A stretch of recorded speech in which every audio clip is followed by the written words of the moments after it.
நமது நாட்டில் நேரிய ஆட்சி நிர்வாகத்திற்கு அரசியல் சாசனத்தின் போதாமைகள் களையப்பட வேண்டும். இந்த சிறப்பான கட்டுரையை முன்னாள் சட்டப்பேரவை உறுப்பினர் திரு பல கருப்பையா அவர்கள் மிக சிறப்பாக 14/1/2026 தினமணி நாளிதழில் எழுதியுள்ளார்கள். நான் ஐயா பல கருப்பையா அவர்களுக்கும் தினமணி நாளிதழுக்கும் நன்றி சொல்கிறேன். நமது நாட்டில் அறிவு குறைந்த திருடர்கள் சங்கிலி அறுக்கவும் வீடேறி குதிக்கவும் போகிறார்கள்.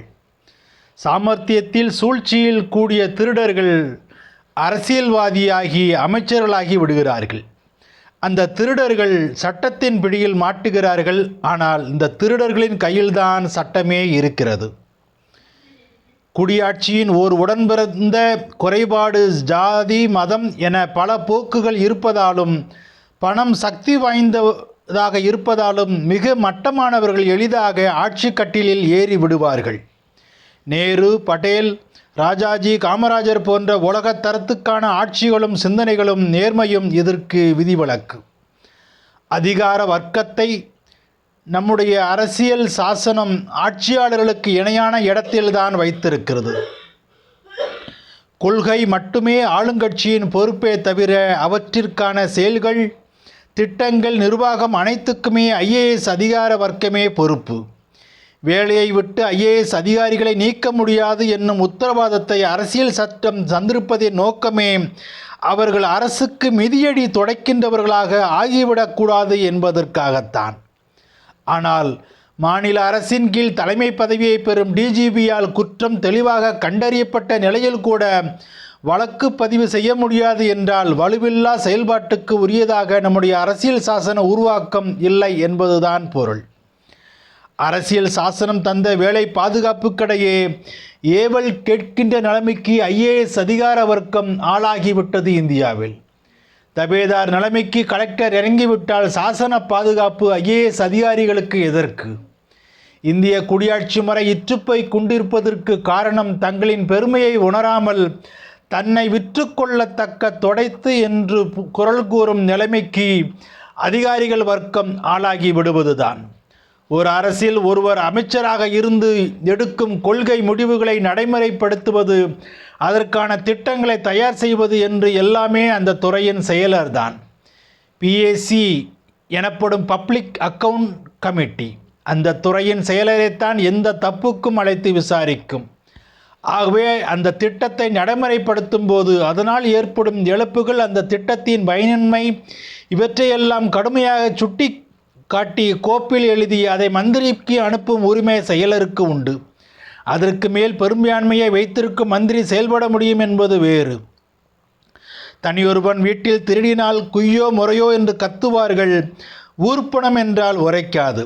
எல்லாருக்கும் சொந்தம் என்றால் யாருக்கும் சொந்தமில்லை இந்தியாவில். 25 வயதான யாரும் ஆட்சியாளராக வரலாம் என்பதை குடியாட்சி அனுமதிக்கும் போது, ஆட்சியாளராக வருவதற்கு தராதரம் எதுவும் விதிக்கப்படாத போது, தவறானவர்கள் ஆட்சிக்கு வரும்போது தங்கள் அதிகாரத்தை கொண்டு சட்டம் செயல்படாமல் முடக்கிவிடுகிற காரணத்தால் சட்டத்தின் ஆட்சி என்பது கேலிக்குரியதாக ஆகிவிடுகிறது. சாசனம் உருவாக்கப்பட்ட காலத்தில் இது கருத்தில் கொள்ளப்படவில்லை. நேரியவனா, கூறிய எதிர்நோக்கு உடையவனா, நாட்டை முன்னெடுத்து செல்லும் பார்வையுடையவனா என்றெல்லாம் பாகுபடுத்தி அறியும் பொறுப்பை வாக்காளனிடம் நம்முடைய அரசியல் சாசனம் விட்டுவிட்டது. கட்சியின் கட்டுமானம் தேர்தல் வெற்றிக்கு அடிப்படை காரணம். கொள்ளையின் பங்கு கட்சியில் அவரவரின் தரத்திற்கேற்ப பங்கிடப்படுகிறது என்பதால் கட்டுமானம் குலைவதில்லை. போலீஸுக்காரனே திருடனாவான் என்பதை அரசியல் சாசனம் கற்பனை செய்தும் செய்யவில்லை. ஆகவே இதற்கு செக்ஸ் அண்ட் பேலன்ஸ் இல்லை. நீதி அமைப்பு வலுவிழத்தது. எந்த நீதிக்கும் 30 ஆண்டு வேண்டும். 1,70,000 கோடிக்கான காங்கிரஸ் ஆட்சிக்கே முற்றுப்புள்ளி வைத்த 2G வழக்கு இன்றும் 2வது நீதிமன்றத்தையே தாண்டவில்லையே. ஊழல்வாதிகளே மீண்டும் ஆட்சிக்கு வர முடிவதற்கு பல்வேறு காரணங்கள். நம்முடைய அரசியல் சாசனத்தின் அடிப்படை தவறு 25 வயதானவர் யாரும் தேர்தலில் நிற்கலாம் என்பது. நமது இந்தியாவில் சோழர்களில் ஆட்சியில் அடிமட்டத்து கிராம நிலையில் குடியாட்சி முறை இருந்தது. யோக்கியனா அயோக்கியனா யாரை தேர்வு செய்வது என்னும் பொறுப்பை வாக்காளனிடம் விடாமல் அயோக்கியன் தேர்தல் வட்டத்துக்குள் வராதபடி சோழ ஆட்சியில் காப்பு செய்யப்பட்டது. குற்ற வழக்கு தொடர்புடையவன் நேரியவன் அல்லாதவன் உள்ளே வர முடியாது என்பதால் நம் கால சிக்கல்கள் சோழ ஆட்சிமுறை குடியாட்சியில் இல்லை. சோழமுறை எவ்வளவோ சிறந்தது. கிரேக்கம்தான் குடியாட்சியின் தொட்டில். அதனுடைய வளர்ச்சி ரோமாபுரியின் செனட். அதனுடைய வளர்ச்சி ஐரோப்பிய அரசியல் சாசன வழி ஆட்சி முறை. ஆனால் இந்தியாவில் சுருட்டுகிறவன் கைக்கு ஆட்சி போகாமல் தடுக்க வழியில்லை. அவனை அவனுடைய ஆயுள் காலத்திற்குள் தண்டிக்கவும் வழியில்லை. குற்றங்கள் இழைத்து சிறைக்கு போனவன் பிணையில் வந்து மந்திரியாகும் அசிங்கத்தையும் தடுக்க வழியில்லை. இவைகள் அரசியல் சாசனத்தின் போதாமைகள். இவைகள் களையப்பட வேண்டும். பரிசுத்த வேதாகமம் நேர்மையான ஆட்சி நிர்வாகத்திற்கு அரசியல் சாசனத்தின் மாற்றங்களை எவ்விதம் கட்டளையிடுகிறது என்று பார்ப்போம். நீதிமொழிகள் 25ஆம் அதிகாரம் 5ஆம் வசனம். ராஜாவின் முன்னின்று துஷ்டரை, அதாவது அயோக்கியர்களை, லஞ்சம் வாங்குவர்களை, நீதி நெறி கெட்டவர்களை நீக்கிவிடு என்று சொல்கிறது.